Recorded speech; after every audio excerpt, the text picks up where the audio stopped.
2018년 10월 22일 작은마을교회 말씀 묵상을 시작합니다. 우리 다 함께 찬송가 151장 함께 찬양하겠습니다.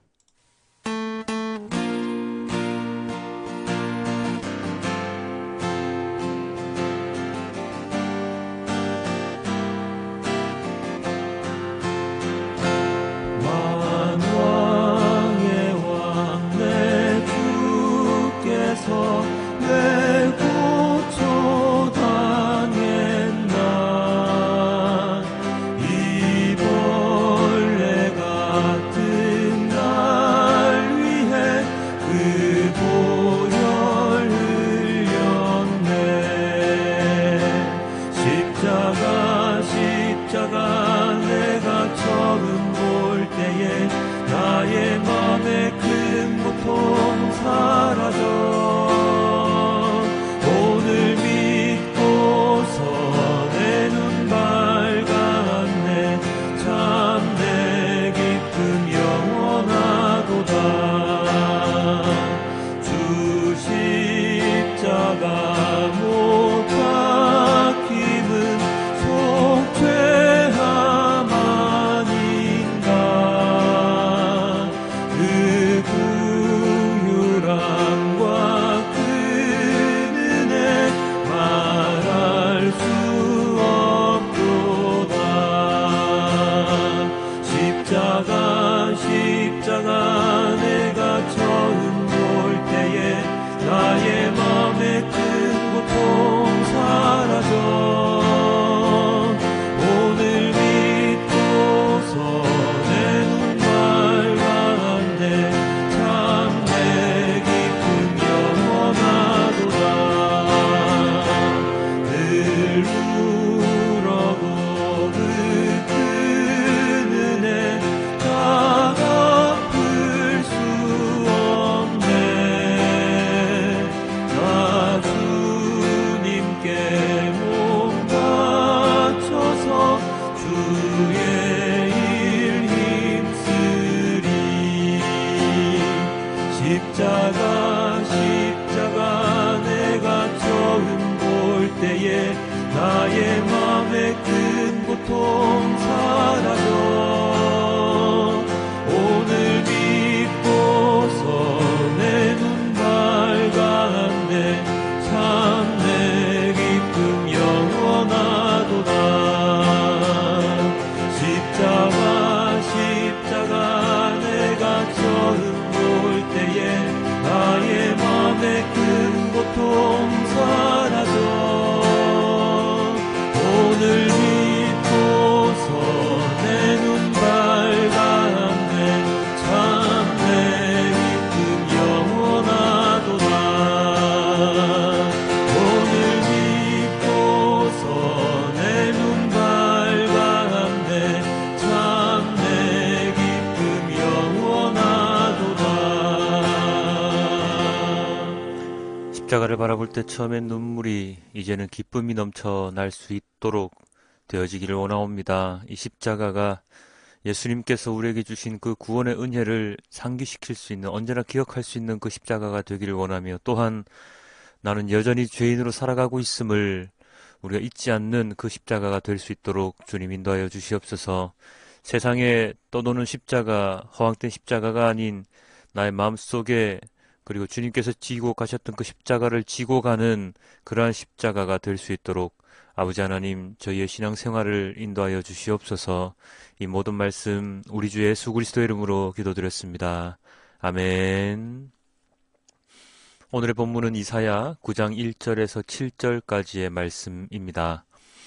어둠 속에서 고통받던 백성에게서 어둠이 거칠 날이 온다. 옛적에는 주님께서 스불론 땅과 납달리 땅으로 멸시를 받게 버려두셨으나 그 뒤로는 주님께서 서쪽 지중해로부터 요단강 동쪽 지역에 이르기까지, 그리고 이방 사람이 살고 있는 갈릴리 지역까지 이 모든 지역을 영화롭게 하실 것이다. 어둠 속에서 헤매던 백성이 큰 빛을 보았고 죽음의 그림자가 드리운 땅에 사는 사람들에게 빛이 비쳤다. 하나님, 주님께서 그들에게 큰 기쁨을 주셨고 그들을 행복하게 하셨습니다. 사람들이 곡식을 거둘 때 기뻐하듯이 그들이 주님 앞에서 기뻐하며, 군인들이 전리품을 나눌 때 즐거워하듯이 그들이 주님 앞에서 즐거워합니다. 주님께서 미디안을 치던 날처럼 그들을 내리 누르던 멍에를 부수시고 그들의 어깨를 짓누르던 통나무와 압제자의 몽둥이를 꺾으셨기 때문입니다.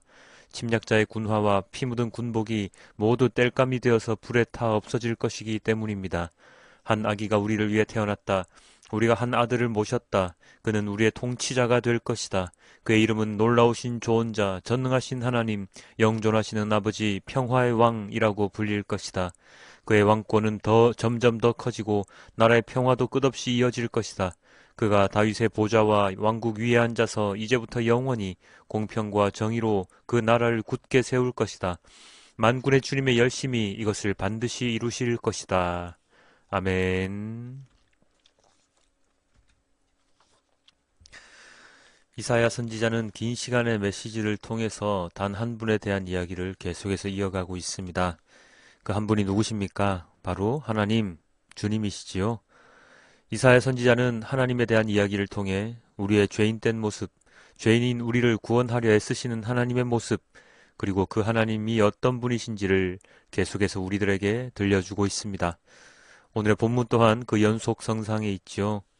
계속된 심판 예언 중 오늘의 말씀 가운데 이사야 선지자는 하나님께서 우리에게 무엇을 어떻게 해 주실지를 말씀해 주고 계십니다. 1절입니다. 어둠 속에서 고통받던 백성에게서 어둠이 거칠 날이 온다. 옛적에는 주님께서 스불론 땅과 납달리 땅으로 멸시를 받게 버려두셨으나 그 뒤로는 주님께서 서쪽 지중해로부터 요단강 동쪽 지역에 이르기까지 그리고 이방 사람이 살고 있는 갈릴리 지역까지 이 모든 지역을 영화롭게 하실 것이다. 어제까지 선포되던 심판의 예언이 오늘 그 심판이 거칠 날이 올 것이라고 알려주고 있습니다. 하나님께서 우리 인간을 모두를 멸망시키려 하신다면 아주 간단한 해결 방법이 있지요. 소돔과 고모라를 멸하셨듯이 불기둥으로 하셔도 되고 대홍수를 일으켜 살아있는 것을 모두 없애셔도 됩니다. 그러나 하나님은 그런 극단적인 방법을 쓰지 않으시고 계속적으로 이런저런 공포와 고통, 심판이 있을 것이라 말씀해 주시는데요. 바로 그 이유는 바로 오늘 우리가 읽은 첫 구절에 담겨 있습니다. 어둠 속에서 고통받던 백성들에게서 그 어둠이 거칠 날이 온다. 꼭 아무것도 없는 캄캄한 방 안에 갇혀있던 자들에게 방문이 열리면서 환한 빛이 새어 들어오는 그 느낌. 아니, 그것보다 몇 배, 몇십 배, 몇천 배 더 강한 느낌이겠지요. 갇혀있던 방에서 그 방이 일반적인 방이 아닌 우리가 정말로 싫어하고 역겨워하는 모든 것으로 채워진 그런 방 안에서, 그런 상황에서 누군가 구해주기를 손꼽아 기다리는데 그 기다림에 지쳐 점차 모든 것을 포기하려는 그 찰나 한 줄기 빛이 새어 들어오면서 우리를 찾는 외침이 들려온다면 물론 겪어보지는 못했지만 얼마나 큰 환희와 기쁨이 넘쳐나겠습니까? 2절입니다. 어둠 속에서 헤매던 백성이 큰 빛을 보았고 죽음의 그림자가 드리운 땅에 사는 사람들에게 빛이 비쳤다. 큰 빛, 어둠 속에 헤매던 백성에게 큰 빛이 드리워집니다. 캄캄한 암흑 속에 비춰진 그 빛은 그 무엇보다도 아름다운 빛이요, 생명의 빛이요, 이제 살았구나 하는 안도의 빛이겠지요. 그 빛을 바라본 사람들은 춤을 추며 노래를 부를 것입니다. 말 그대로 그 빛 앞에서 기뻐하며 즐거워하겠지요. 인생에서 비치는 그 빛, 그 빛은 우리가 상상도 할 수 없는, 우리에게는 없어서는 안 될 소중한 빛입니다.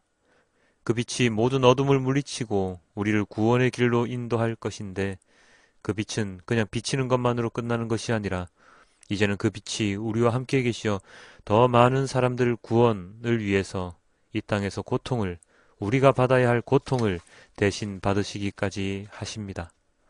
6절입니다. 한 아기가 우리를 위해 태어났다. 우리가 한 아들을 모셨다. 그는 우리의 통치자가 될 것이다. 그의 이름은 놀라우신 조언자, 전능하신 하나님, 영존하시는 아버지, 평화의 왕이라고 불릴 것이다.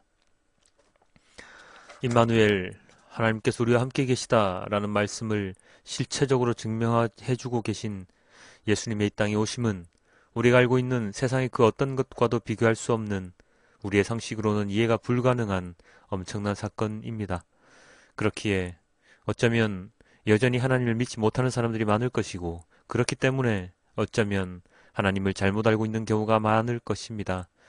믿지 못하든 잘못 알고 있든 하나님은 하나님이시고 예수님은 우리를 위해 이 땅에 오셔서 말씀을 주시고 그리고 성령 하나님 우리와 영원히 있도록 우리에게 인도해 주셨습니다. 우리가 믿든 안 믿든 그것은 사실이며 진실이며 진리입니다. 그것에 대한 반응은 우리가 하는 것이지요. 오늘 본문처럼 주님 앞에서 기뻐하며 즐거워할 것인지 아니면 아유 저게 뭔데 왜 저렇게 호들갑이야 하던지 세상을 위한 나의 우상으로 그 하나님을 만들던지 그것은 우리의 몫입니다. 주님의 말씀을 함께 묵상하시는 모든 성도님들, 우리가 이해하고 깨닫는 하나님은 아주 미미합니다. 하나님은 우리가 알고 있는 그 어떤 것과도 비교할 수 없고 우리가 아무리 파헤쳐 들어가 본다고 한들 다 알 수도 없는 분이시지요. 우리가 알 수 있는 것은 단지 말씀에 나와 있는 하나님일 뿐인데 그 말씀에 나와 있는 하나님마저도 우리는 오해하고 곡해하기 일쑤입니다. 하나님은 그냥 하나님으로 받아들이고 하나님께서 우리에게 원하시는 것을 우리가 아는 만큼만이라도 따르고 살아가야 할 것입니다. 세상의 즐거움과 기쁨도 하나님이 주셨지만 하나님 앞에서의 하나님 안에서의 즐거움과 기쁨을 진정으로 만끽하는 우리가 되기를 소망합니다. 그것이 무엇인지 정확히 알 수 있도록 말입니다. 하나님께서 주시는 즐거움과 기쁨은 우리가 하나님을 알기 때문에 주시는 즐거움과 기쁨이 되어야 합니다.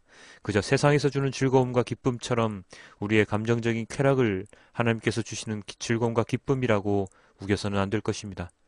저도 여전히 아직까지 정확하게 그 즐거움과 기쁨을 무엇인지 알 수가 없지만 하나님 안에 거할 때, 하나님과 언제나 소통할 때, 하나님 말씀 묵상할 때, 하나님께서 정말로 어둠 속에서의 빛이 되실 때 우리는 더욱 명확하게 하나님을 알 수 있을 것입니다. 우리는 하루하루 묵상하며 주님께 나아가며 주님의 말씀을 잊지 않으려 그리고 순종하려 노력하는 길밖에 없지요. 누가 뭐래도 세상의 가치는 하나님의 가치와는 동떨어져 있다는 것을 명심하며 예수님께서 오신 이후 죄 많은 우리들을 구원하기 위함, 주님을 괴롭히던 자들까지도 용서하시는 하나님의 마음을 우리가 삶 속에서 체험하고 경험한다면 주님의 마음을 조금이나마 이해하는 하루가 될 수 있을지도 모르겠습니다. 정답은 없습니다. 아니요, 정답을 잘 모릅니다. 계속해서 노력하는 수밖에는. 힘들더라도 세상과는 다른 삶을 살아가려고 노력하는 우리들의 모습을 하나님께서 더욱 바라고 계실 것입니다. 만군의 주님의 열심히 이 땅 위에 평화와 정의와 공평을 선물해 주실 것임을 믿습니다. 우리의 공로가 아니라 말입니다. 오늘의 본문을 메시지 성경으로 함께 보고 오늘의 말씀을 맺도록 하겠습니다. 그러나 고난 가운데 있던 자들은 이제 어둠에서 벗어날 것이다. 전에 주께서 스불론 땅과 납달리 땅을 불명예 가운데 두셨지만 이제 그 지역 전체를 곧 바다 따라 난 길과 요단강 건너 국제적인 성읍 갈릴리를 영광스럽게 만드실 때가 오고 있다. 어둠 속을 헤매던 백성이 큰 빛을 보았다. 짙은 그늘이 드리운 땅에 살던 자들 위로 빛, 구름 사이를 뚫고 햇살이 비추었다. 주께서 그 나라를 다시 사람들로 부쩍이게 하시고 그들의 기쁨을 넓혀 주셨습니다. 오, 주 앞에서 그들이 얼마나 즐거워하는지요. 축제의 기쁨, 풍성한 선물과 따뜻한 인사를 나누는 큰 축일의 기쁨. 압제자들의 학대와 독재자들의 잔인함, 채찍질, 몽둥이질, 욕설들이 다 사라졌다. 이제 끝났다. 이 구원은 전에 기드온이 미디안 족속을 꺾었던 승리만큼 놀라운 구원이로다. 침략 군대의 군화들, 무고한 피로 얼룩진 겉옷들이 한 무더기로 쌓여 불살라질 것이다. 며칠 동안 타오를 것이다. 이는 우리를 위해 한 아이가 태어났기 때문이다. 그 아들을 우리에게 선물로 주셨기 때문이다. 이제 그가 세계를 통치할 것이다. 그의 이름은 놀라우신 조언자, 전능하신 하나님, 영원하신 아버지, 온전케 하시는 왕이라고 불리리라. 그분의 통치권 점점 커지고 그분의 온전하심 끝이 없으리라. 그분은 역사적인 다윗 보좌에 앉으셔서 약속된 왕국을 다스리시고 그 왕국 굳게 세우셔서 세세토록 다스리실 것이다. 공정함과 올바름으로 이제부터 영원까지 다스리시리라. 만군의 하나님의 열심히 이 모든 일을 이루실 것이다. 아멘. 아버지 하나님, 주님께서 다스리실 이 땅 가운데 살아감이 얼마나 즐겁고 기쁜지요. 세상의 왕이 아닌 주님께서 우리를 다스려 주시고 주님께서 우리에게 사랑을 주시고 은혜를 주시고 구원의 기쁨을 주시고 주님께서 죄인된 우리를 용서하여 주시는 그 큰 기쁨과 즐거움을 느낄 수 있도록 주님의 말씀을 언제나 묵상하는 우리가 될 수 있도록 주님 도와주시옵소서. 주님을 떠나서는 한시라도 살지 못하는 공기가 없으면 살지 못하는 사람처럼 주님의 말씀이 없이는, 주님의 은혜가 없이는 살아가지 못하는 그리스도인이 될 수 있도록 아버지 하나님, 저희의 모든 삶을 주님의 말씀 가운데 거하는 자가 될 수 있도록 도와주시옵소서. 오늘 하루도 주님을 생각하는 자로서, 온전한 그리스도인으로서 어떠한 삶이 온전한 삶인지를 깨달아 알 수 있는 우리 모두가 될 수 있도록 주님 인도하여 주시옵소서. 이 모든 말씀 우리 주 예수 그리스도 이름으로 기도드렸습니다. 아멘.